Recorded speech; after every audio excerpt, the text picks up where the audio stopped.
சுரேஷ் அவர்களை அன்போடு பேச அழைக்கிறோம்.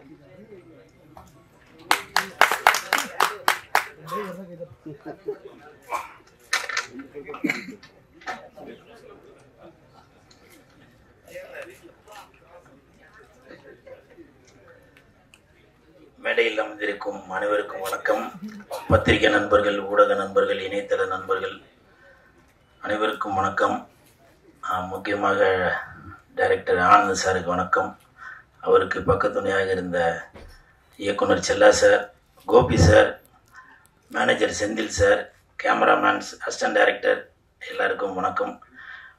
மேடையில் பேசி கைத்தட்டல் வாங்குற அளவுக்கு நான் பெரிய பேச்சாளர் இல்லை, அதனால தயவு செஞ்சு நீங்களே ஒரு தடவை கை தட்டிடுங்க. என்ன சார் பண்றது?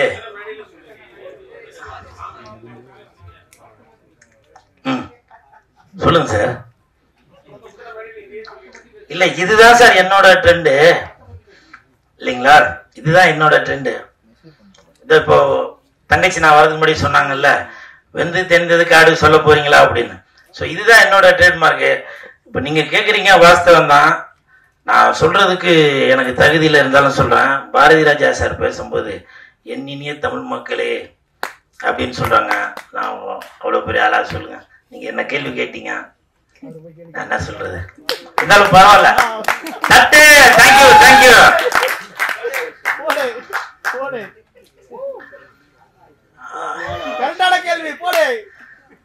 இல்ல இல்ல, அப்படிலாம் இல்லப்பா. எப்பவுமே நான் அவங்களுக்கு கீழே தான். இந்த படம் நான் நடிச்சதுல ரொம்ப சந்தோஷப்படுறேன்.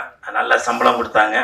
அதற்கு கோபுரம் பிலிம்ஸுக்கு என் மனமார்ந்த நன்றி. இதுக்கு முன்னாடி வெள்ளைக்காரத்தோட அந்த படத்துல நான் நடிச்சிருந்தேன். அந்த படம் நடிக்கிறப்போ ப்ரொடியூசர் ஒரு நாள் கூட நான் ஸ்பாட்டுக்கு வந்து பார்த்தது இல்லை. அதே மாதிரி இந்த படத்துக்கும் நான் வந்து பார்த்ததே இல்லை. ஸோ அப்படி ஒரு கண்ணியமான ப்ரொடியூசர் நம்பி கொடுத்துருப்பார் போல, நல்ல தரமாக இருக்கும் படம் அப்படின்னு. ஸோ அதே மாதிரி தான் ட்ரெய்லர் பார்க்கும்போதும் தெரியுது. நன்றி அன்புச்செழியன் சார்.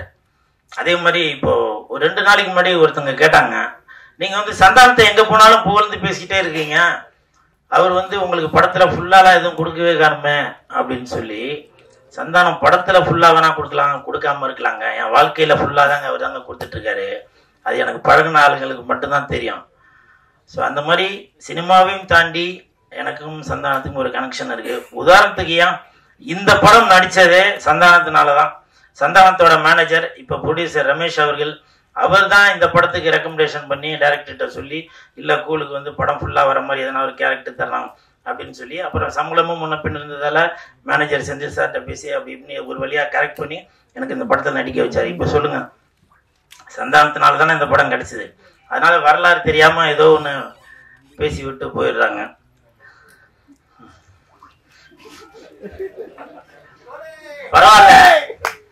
பரவாயில்ல இமான் சார்.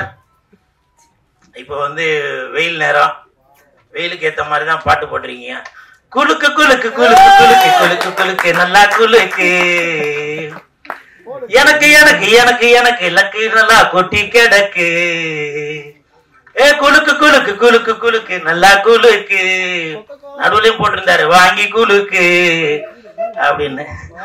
இமான் சார், உங்களுக்கு என் மனமார்ந்த நன்றி. எதுக்கு நன்றி சொன்னாக்க, இந்த பாட்டுக்காக இல்ல, மாயோனே அந்த பாட்டுக்கு சந்தானம் சார் அழகா இருக்காரா, இல்ல அந்த ஹீரோயின் அழகா இருக்காங்களா, இல்ல அந்த 2 பேரும் அழகா இருக்கிறதுக்கு நீங்க போட்ட பாட்டு தான் காரணமா அப்படின்றது தெரியல. சந்தானம் சாருக்கும் இது வந்து அந்த மாதிரி ஒரு மெலோடி, அவருக்கும் ஒரு புதுசாக தான் இருக்குன்னு. காஸ்டியூம்லாம் பிளாக்ல ரெட்டில் நல்லா சூப்பராக இருந்துச்சு. அதுக்கு பாட்டு போட்டு கொடுத்த என் நண்பனுக்கு என் மனமார்ந்த நன்றி இமான் சார். காரணம் என்னன்னா, இங்கே நீங்கள் தான் கிங்கு. ஸோ இந்த ஹோல் டீமுக்கும் என் மனமார்ந்த வாழ்த்துக்கள். அப்புறம் இன்னொரு விஷயம், இப்போ நான் சமீபத்தில் ப்ரொமோஷன் பண்ணுறதெல்லாம் கொஞ்சம் குறைச்சிட்டேன். காரணம் என்னன்னாக்கா, நிறைய பேர் சொன்னாங்க நீங்கள் தேட்டருக்கே வராதிங்க, நீங்கள் நடிக்கிறதுல கான்சென்ட்ரேட் பண்ணுங்க. நடிக்கல நானாங்க வேணான்றேன். ஒரு இயக்குனரும் ஒரு தயாரிப்பாளரும் மக்கள் தியேட்டருக்கு வரணும் அப்படின்றதுக்காக தான் ப்ரொமோஷன் பண்ணிட்டு இருக்காங்க. இப்போ இந்த ப்ரொமோஷன் எதுக்கு பண்றாங்க? படத்தை வந்து எல்லாரும் தியேட்டருக்கு வந்து பார்க்கணும் அப்படின்னு சொல்லி தான் ப்ரொமோஷன் பண்றது. சமீபத்தில் போன வாரம் டைரக்டர் ஹரி சார் கூட எவ்வளவு பெரிய இயக்குனர், அவரு ப்ரமோஷன் வேணும் அப்படின்றதுக்காக கடை கடையா தெரு தெருவா போய் ப்ரமோஷன் பண்ணிட்டு இருக்காரு. அந்த வேலையை தான் நான் பார்த்துட்டு இருக்கேன். ஆனா தியேட்டருக்கு வராதேன்னு சொல்லி அது ஒரு ஒரு கூட்டம், அது ஒரு இது பண்ணிட்டு இருக்காங்க. ஏன் நான் சினிமாவை லவ் பண்றதாலதான், சினிமாக்கு சப்போர்ட் பண்றதாலதான் நான் ஏதோ ஒரு ரூட்ல போய் மக்களை வந்து உள்ள கவர் பண்ணணும் அப்படின்ற ஒரு எண்ணத்துலதான் நான் அந்த வேலை பார்த்துட்டு இருக்கேன். அதுக்கு சில தடங்கள் இருந்தாலும் பரவாயில்ல. இப்பவும் சொல்றேன், நீங்க என்னதான் சொன்னாலும் சரி, நான் வளர்ந்துகிட்டே தான் இருப்பேன். வர 11ஆம் தேதி சிங்கப்பூருக்கு போறேன் ப்ரமோஷனுக்கு. புரியுதுங்களா? இது என்னுடைய வளர்ச்சி. இது புரியுதுங்களா? நீங்க என்னதான் என்ன தட்டி இது பண்ணாலும் வர 11ஆம் தேதி சிங்கப்பூர்ல உள்ள படத்துக்கு நான் இங்க இருந்து அவங்களே என்ன ஃபிளைட் போட்டு கூட்டிட்டு போய் நான் அங்க போய் ப்ரமோஷனுக்கு போறேன். சோ அதனால யாரோட வளர்ச்சியும் யாரும் தடுக்கவே முடியாது. ஆண்டவன் தடுக்கிறத யாராலையும் கொடுக்க முடியாது. அன்பு சார் கொடுக்கிறது யாராலையும் தடுக்கவே முடியாது. அன்பு சார், இந்த படத்துக்கு உங்கள்கிட்ட நான் எதையுமே எதிர்பார்க்காம என் நண்பனுக்காக, கோபுரம் பிலிம்ஸ்க்காக நான் ப்ரமோஷன் பண்றேன் சார். ஏதோ ஒரு வித்தியாசத்துல ஒண்ணு பண்றேன் சார். நான் இந்த நேரத்துல சொல்றேன் சார். வரும்போது இப்ப இன்னைக்கு மத்தியானம் தான் எனக்கு வந்து அந்த சிங்கப்பூர்காரர் போன் பண்ணி சொன்னாரு, சார் வெள்ளிக்கிழமை மணிக்கு ஃபிளைட் போடுறேன் அப்படின்னு சொல்லி. ஏன்னா சனிக்கிழமை மணிக்கு அங்க படம், வெள்ளிக்கிழமை மணிக்கு ஃபிளைட் போடுறேன் சார். நான் சொன்னேன், இல்லங்க நான் நடிச்ச படம் வருது, என் நண்பன் நடிச்ச படம் வருது, எனது தயாரிப்பாளர் எடுத்த படம் வருது, நான் அந்த படத்தை ப்ரமோஷன் பண்ணிட்டு தான் வருவேன். அதனால முடிஞ்சா ஈவினிங் போடுங்க, இல்ல 11ஆம் தேதி காலையில போடுங்க அப்படின்னு சொன்னேன். காரணம் இது என்னோட டெடிகேஷன் தாங்க. இது செய்யற தொழில வந்து தெய்வமா நினைச்சு பண்றான். இப்ப நிறைய பேர் கேட்டாங்க, நீங்க வந்து அரசியல்ல வந்து ஒரு கட்சிக்கு போய் ப்ரமோஷன் பண்ண போயிருந்தீங்களா அப்படின்னு சொல்லி சொன்னாங்க. ஆமா, ப்ரமோஷன் பண்ணதான் போனேன். என்ன கூப்பிட்டது 4 நாளைக்கு தான் கூப்பிட்டாங்க. திருவண்ணாமலையில போய் ப்ரமோஷனுக்கு 4 நாள் தான் கூப்பிட்டாங்க. நான் அங்க பண்ணின வேலையை பார்த்து, என்னோட டெடிகேஷனை பார்த்து அந்த அந்த வேட்பாளர் சொன்னாரு, தம்பி நீங்க போகாதீங்க, எனக்கு எலெக்ஷன் முடிகிற வரைக்கும் நீங்க இங்கே கூட இருங்க அப்படின்னாரு. அதற்கு காரணம் உண்மை, உழைப்பு, நேர்மை தான். நம்ம அந்த இடத்துல போயிட்டு சும்மா நாத்துக்கு ஊழ கும்பிடு போடாம, அவங்க என்ன, நான் வந்து அந்த கட்சியை சேர்ந்தவன் இல்ல இல்லையா, இருந்தாலும் என்ன நம்பி ஒரு ஒரு தொழிலை கொடுக்கும் போது அதுக்கு நான் நேர்மையா இருக்கணும், உண்மையா இருக்கணும் இல்லையா. அதனால அவங்க என்னுடைய டெடிகேஷனை பார்த்து நீங்க இருங்க தம்பி அப்படின்னு சொன்னாங்க. நான் எதுக்காக சொல்றேன்னாக்க, நான் செய்யற வேலையா நான் வந்து ரொம்ப ஆத்மாத்மா செய்யறேங்க. அதுதான் நீங்க என்ன தட்டணும் அப்படின்னு நினைச்சீங்கன்னா அதை பத்தி எதுவும் இல்லை.